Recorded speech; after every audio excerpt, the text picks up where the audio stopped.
The hall of the Coalition embassy shimmered with pale blue light as Mira stood between two towering guards from her homeworld. Her scaled hands trembled against the ceremonial band placed on her wrist. Her breathing came in short, controlled pulls. To anyone watching, she appeared composed, as expected of the daughter of a ruling council member. But beneath her calm exterior lived fear. She did not fear battle or politics or the weight of her position. She feared the tall human waiting at the end of the hall, behind the glass doors. His name was Leon, a soldier, a negotiator, a representative from Earth, and the one she had been ordered to marry for the sake of peace. The alliance between their peoples had been unstable for cycles. Skirmishes had erupted along the borders of contested sectors. Her father believed the union would ensure balance. Her mother saw it as a step toward understanding. Mira saw it as losing control of her life. She had grown with the knowledge that partnerships in her culture were sacred bonds of trust. Now she would form that bond with someone she had never met. Someone from a species her people rarely trusted. Someone who could crush her with the strength humans were rumored to possess. The guards motioned her forward. The doors slid open with a soft sound. Leon stood inside a quiet chamber illuminated by sunlight. He was taller than she expected. His brown skin held the warmth of distant deserts. His dark hair was tied back neatly. His eyes rested on her, unreadable but not hostile. She expected cold calculation. Instead, she saw a hint of uncertainty. He stepped forward with slow, measured movements. Myra stiffened. He stopped several paces away. His voice carried calm strength. He greeted her formally, not assuming closeness. He bowed his head slightly in the manner of her people. She felt a flicker of confusion. Had he studied their customs? Or was he simply respectful? Mira responded with the required greeting. Her voice nearly cracked, but she held firm. The guards left, leaving her alone with the human who would soon be her partner. Leon motioned gently to a chair. She hesitated. He paused his movement, lowering his hand to show he did not intend to rush her. She sat, though her tail coiled tightly around her legs. He sat across from her, maintaining distance. For a few breaths, silence hung between them. Then he spoke again, tone soft but steady. He acknowledged he understood she did not choose this union freely. He admitted he did not choose it either, but he believed they could shape it into something peaceful.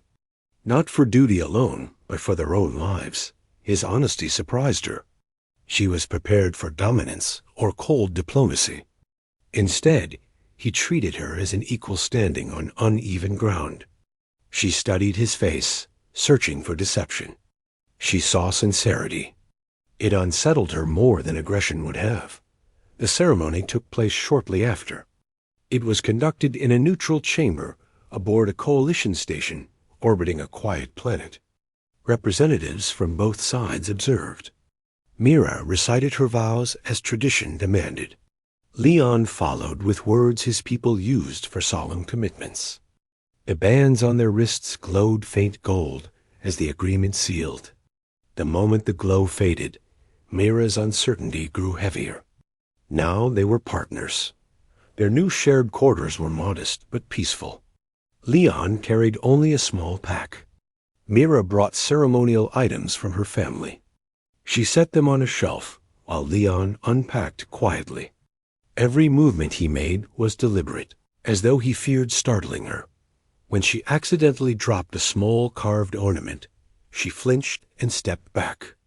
Leon turned at the sound, then paused when he saw her tense posture.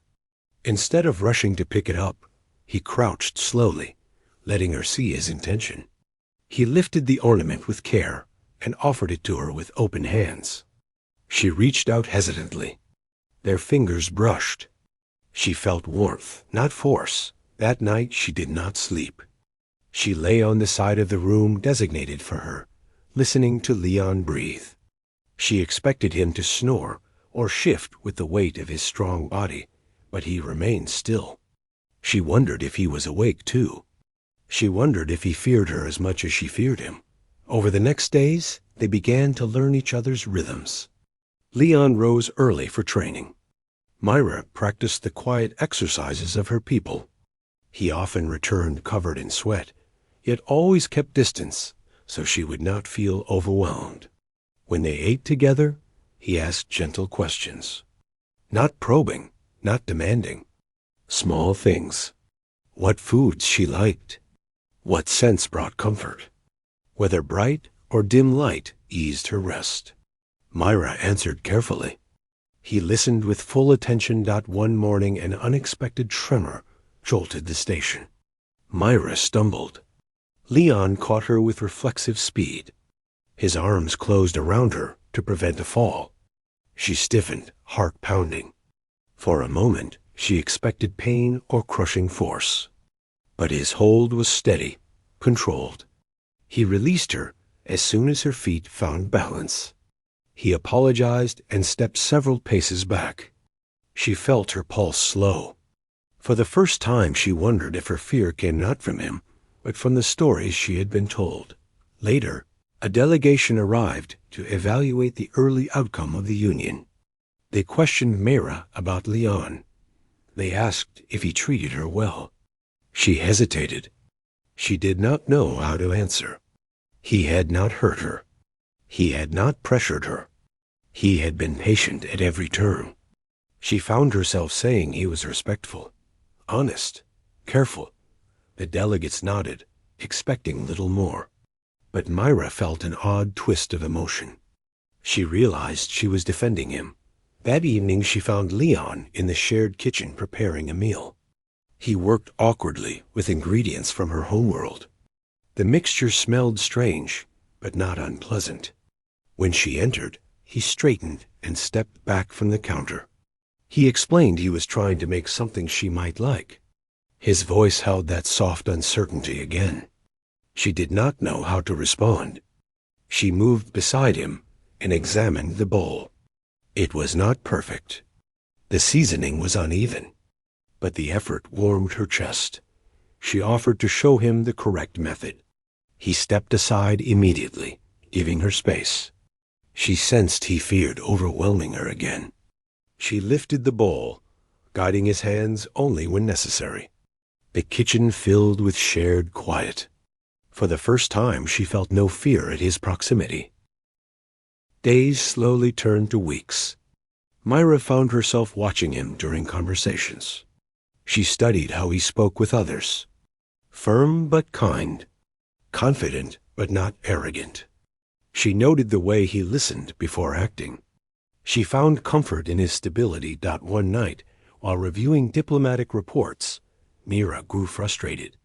The Coalition Council had sent messages filled with veiled commands. They urged her to influence Leon to support certain policies. The implications stung her. They saw her not as a partner in negotiation, but as a tool. Leon noticed her agitation as he passed the room. He paused at the doorway. Myra tried to hide the documents, but Leon stepped closer with concern in his eyes. She admitted her frustration. To her surprise, he did not assume her complaints were trivial. He offered to read the reports. After a moment, she allowed it. He scanned the lines, his brow tightening. Then he looked at her. He said she did not owe allegiance to pressure. Her value did not come from her usefulness to others. Her voice mattered because it was hers. His words struck deep. Myra had grown in a culture where duty to family and counsel held immense weight. She respected that duty. But hearing someone say she had worth beyond obligation opened a space inside her she had never recognized. The next day she watched Leon interact with young trainees in the station gym. He guided them with patience, correcting posture, helping them understand techniques. He praised their progress but did not belittle mistakes. Myra realized that compassion came naturally to him. Not as a strategy, but as a way of living. Their bond shifted gradually. She spoke more freely. He asked more thoughtful questions. They shared meals, shared routines, shared silence without tension. She found herself waiting for him when he returned from training.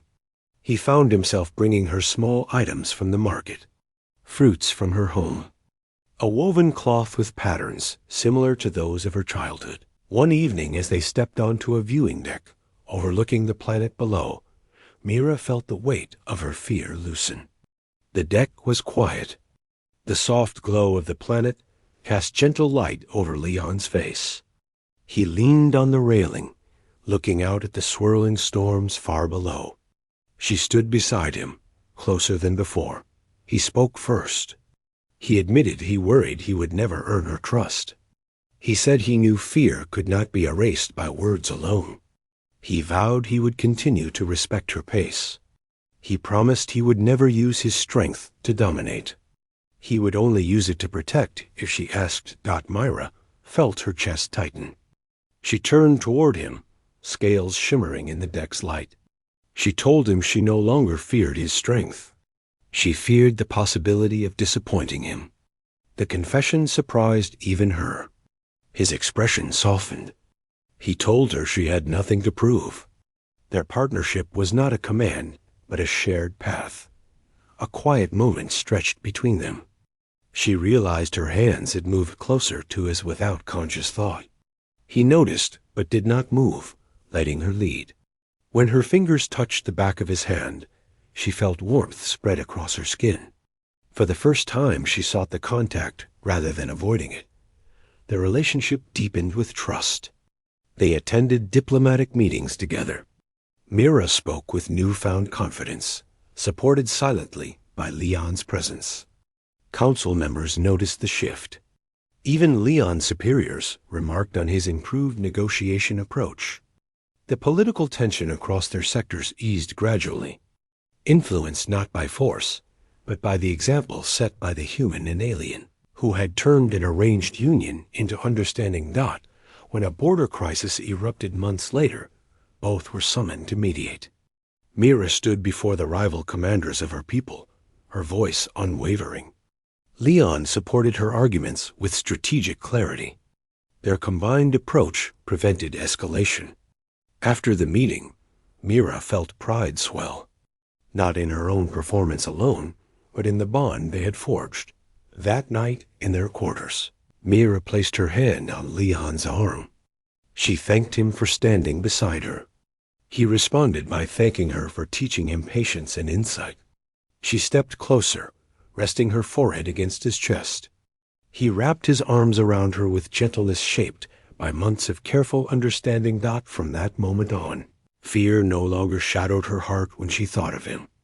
She found strength in his strength. He found calm in her calm. Together they shaped a future neither expected when the union began. The alliance held. Peace grew. And two individuals from distant worlds forged something stronger than duty. A bond built not by force, but by compassion.